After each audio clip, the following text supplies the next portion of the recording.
네, 이슈인 시간입니다. 글로벌 매크로 변수들 함께 체크를 해볼 텐데요. 역시 어제 마쳤던 FOMC 회의 얘기 안 해볼 수가 없을 것 같습니다. 이 부분에 대해서 그리고 앞으로 세계 경제 전망에 대해서 이야기 나눠볼 텐데요. 오늘 하나대투증권 김두원 선임연구원과 함께 이야기 나눠보도록 하겠습니다. 어서 오십시오. 안녕하세요. 네, 안녕하세요. 먼저 1월 FOMC 회의 얘기를 해야 될 것 같습니다. 사실 근데 옐런의 기자회견도 없었고요. 전체적으로 어느 정도 예상이 됐던 금리 인상 부분도 그렇고요. 때문에 기대는 많이 하지 않았지만 그래도 전체적으로 어떻게 마무리가 되고 이것이 어떤 영향을 미칠지는 한번 정리할 필요가 있을 것 같습니다. 그렇죠. 1월 FOMC가 끝났습니다. 근데 시장에서는 아무래도 좀 혼란스러워 하시는 것 같아요. 이유는 아무래도 좀 정보가 없었다라는 판단입니다. 앞서 말씀하신 것처럼 1월 FOMC는 옐런 의장의 기자회견도 없었고 연준이 보는 경기 전망도 없었습니다. 즉 그만큼 FOMC 성명서만이 던져졌기 때문에 그에 대한 부연 설명이 없었기에 시장은 어느 정도 좀 혼란스러운 가운데 있다라고 할 수 있겠습니다. FOMC에서는 크게 한 두 가지 정도를 저희가 유념할 필요가 있다라고 할 수 있겠는데요. 첫 번째로는 이제 기존의 FOMC, 즉 페드의 기존 입장을 좀 고수했습니다.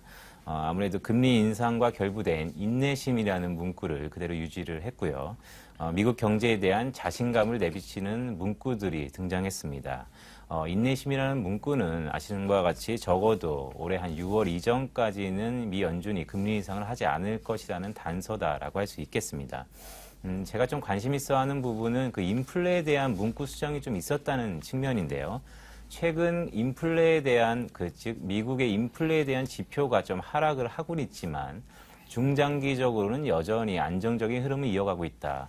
이처럼 좀 다소 좀 혼란스러운 문구를 내비쳤습니다. 시장은 이 부분에서 매우 혼란스러워하는 것 같은데 제가 볼 때는 최근에 국제유가 하락에 따라서 그 미국의 단기 인플레 지표가 좀 둔화되는 것을 연준이 감안했다고 할 수 있겠고 큰 그림에서 봤을 때는 미국 경기가 즉 저유가로 바탕으로 미국 경기가 개선을 보인다는 페드의 의중을 담고 있다라고는 판단입니다. 즉 정리해보자면 1월 FOMC는 기존의 입장을 좀 고수를 했었고요. 단지 시장에 어느 정도 혼돈을 줄 수 있는 인플레에 대한 문구 수정이 있었는데 이 부분 역시 미국 경기는 저유가에서 시차를 두고 완만한 경기 개선을 보일 것이라는 페드의 의중을 담고 있다라고 할 수 있겠습니다. 사실 1월을 좀 큰 그림에서 보자면 FOMC 회의보다는 22회 통화정책회의가 더 시장에 많은 영향을 주긴 했지만 1월 FOMC 인내심이란 단어도 다시 한번 나타났는데요. 연준의 인내심과 우리 시장의 인내심이 좀 잘 맞아 떨어졌으면 하는 바람도 있고요. 이번 FOMC 그러면 회의 결과 우리 시장에 미치는 시사점도 간단하게 좀 짚어주시죠. 그렇죠. 어떻게 보면 투자자 입장에서는 시사점이 가장 중요하다고 할 수 있겠습니다. 다양한 해석이 있을 수 있겠는데 제가 드리고 싶은 말씀은 향후 앞으로는 외환 시장의 변동성이 보다 확대될 소지가 매우 크다. 따라서 투자자들 분들께서는 이 부분을 염두하면서 투자 전략을 짤 필요가 있다라는 판단입니다. 이유는 간단합니다. 1월 FOMC에서는 다소 인플레에 관한 수정이 있었지만 여전히 페드는 금리의 정상화 수준을 밟고 있다고 좀 판단을 하고 있습니다. 다만 ECB와 BOJ 같이 여타 선진 중앙은행들은 ECB는 아시는 것처럼 총 1조 4천억 유로 규모의 국채 매입, 즉 자산을 늘린다고 이미 발표를 했었고 BOJ 역시 이전과는 다른 창의적인 방법까지 동원하면서 유동성을 시중에 공급하겠다고 언급을 했습니다. 즉 미국과 영국과 일본, 즉 선진 중앙은행들의 이러한 서로 다른 상이한 행보는 결국 외환시장의 변동성을 크게 부각시킬, 야기시킬 소지가 매우 높다라고 할 수 있겠고 이러한 측면이 결국 신흥시장의 중앙은행들로 하여금 통화정책, 즉 환율 전쟁에 뛰어들게 하는 어느 정도 기본 바탕을 마련한다라고 할 수 있겠습니다. 따라서 향후에는 아무래도 외환시장 변동성이 매우 크게 부각될 소지가 매우 높은 상황이다라고 할 수 있겠습니다. 역시 외환 시장에서의 변동성에 대해서는 잠시 후에 더 추가적인 질문과 함께 설명을 들어보도록 하겠고요. 미국 4분기 GDP도 이제 발표될 예정입니다. 아무래도 이 부분에서 투자나 수출 성장세에 대한 우려감이 좀 많이 나타나고 있는 것 같더라고요. 여기에 강달러다 보니까 아무래도 미국 입장에서는 수출업체들이 좀 타격을 받을 수밖에 없을 것 같은데 이 부분 좀 어떻게 보고 계세요? 그렇죠. 말씀하신 것처럼 오늘 밤 가장 중요한 지표가 무엇이냐고 한다면 오늘 밤 우리 시간으로 10시 반에 발표되는 미국의 4Q GDP입니다. 시장에서는 연간으로 한 3% 정도 눈높이가 맞춰져 있는 상황인데요. 제가 볼 때에는 이러한 시장 기대치를 좀 하회할 가능성이 매우 높다라고 할 수 있겠습니다. 이유는 간단한데요. 미국 경기가 최근 2분기와 3분기 한 5% 가까운 성장을 보였습니다.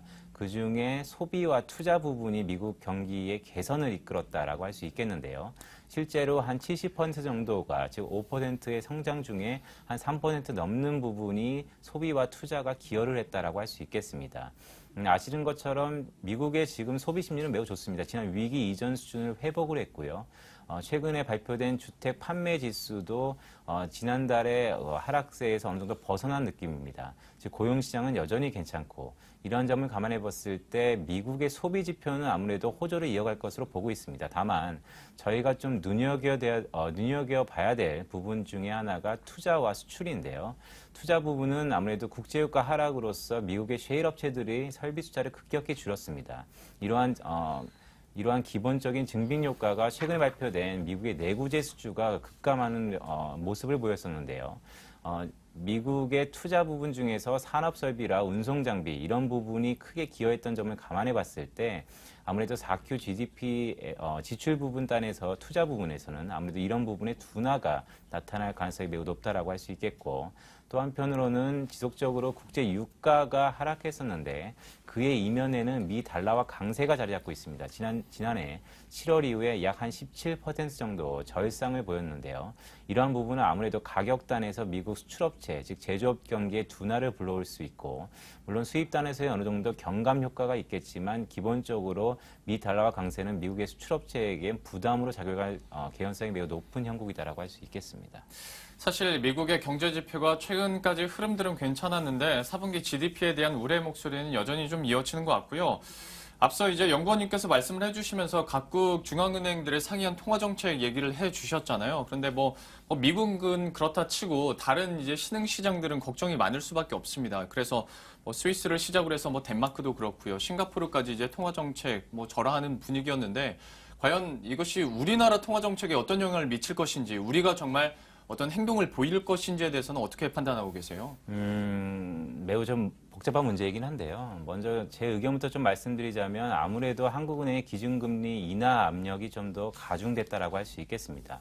이주열 하는 총재는 금리 인하를 하기 싫어하는 좀 입장입니다. 가계부채도 그렇고 최근에 경기를 감안해 봤을 때 지난 두 차례의 인하를 어느 정도 보고 판단하겠다는 입장을 고수하고 있는데요. 하지만 말씀하신 것처럼 현재 그 선진 중앙은행들이 자국 내 디플레를 유로화나 엔화의 환율 절하를 통해서 신흥국으로 수출하는, 즉 불황의 수출을 겪고 있습니다. 예. 신흥국은 이걸 받아들일 수밖에 없는 입장인데요. 따라서 말씀하신 것처럼 싱가포르라든지 아니면 전에 있었던 덴마크는 특히 2주 새에 기준금리를 한 3번 정도나 인하할 만큼 네. 신흥국들의 상황이 안 좋다고 할 수 있겠습니다. 이러한 측면을 감안해 봤을 때 국내 BOK, 즉 한국은행 역시 2월 달에는 17일 화요일 날 이제 예정되어 있는데요. 금리 인하 가능성이 매우 높은 형국이다라고 할 수 있겠고, 제가 볼 때에는 상반기 중에 한국은행 금리 인하가 한 차례 정도 더 있을 것으로 보고 있습니다. 굳이 시기를 따지자면 한 3월과 4월로 넘어가는 이 시점이라고 볼 수 있는데요. 이러한 측면이 국내 원달러 환율에도 영향을 미칠 것이다, 이렇게 좀 판단을 하고 있습니다. 어느 정도 상반기 중에 금리 인하 가능성은 기정사실화되는 것 같습니다. 우리 중앙은행의 이런 움직임도 꼼꼼하게 체크할 필요가 있을 것 같고요. 이제 마지막 질문이 될 것 같습니다. 다음 주에 살펴볼 이슈들도 전체적으로 정리를 한번 해주시죠. 다음 주는 어떻게 보면 월 초입니다. 따라서 변동성이 매우 클 수밖에 없는 구간이다라고 할 수 있겠는데요. 매크로 측면에서 볼 때는 주요국들의 PMI 제조업 지수가 나옵니다. 즉, 각 국가들의 제조업 경기를 가늠할 수 있는 지표인데요. 최근에 유럽과 신흥국 경기 지표가 좀 부진한 가운데 미국 또한 조정 가능성이 매우 높아서 이 부분을 살펴볼 필요성이 있다라고 할 수 있겠고, 또한 이벤트 측면에서는 앞서 제가 말씀드린 것처럼 1월 FOMC가 매우 좀 불친절했었는데요. 이러한 부연 설명을 저희가 가늠할 수 있는 연준 위원들의 연설 릴레이가 있습니다. 세인트루이스 총재인 블라드 총재를 비롯해서 로즈 그린, 로카스트까지 지속적으로 연설 릴레이가 있기 때문에 이러한 점을 유념해서 투자 전략을 필요가 있다라고 할 수 있겠습니다. 예, 다음 주 주요국들의 PMI 제조업 지수와 함께 정말 FOMC에서 별 정보가 없었기 때문에요. 연준 위원들의 이런 릴레이되는 기자회견들 우리가 함께 눈여겨보면 좋을 것 같습니다. 자, 이렇게 해서 전체적으로 해외 이슈들 확인해봤는데요. 지금까지 하나대투증권 김두원 선임연구원과 함께했습니다. 고맙습니다. 고맙습니다.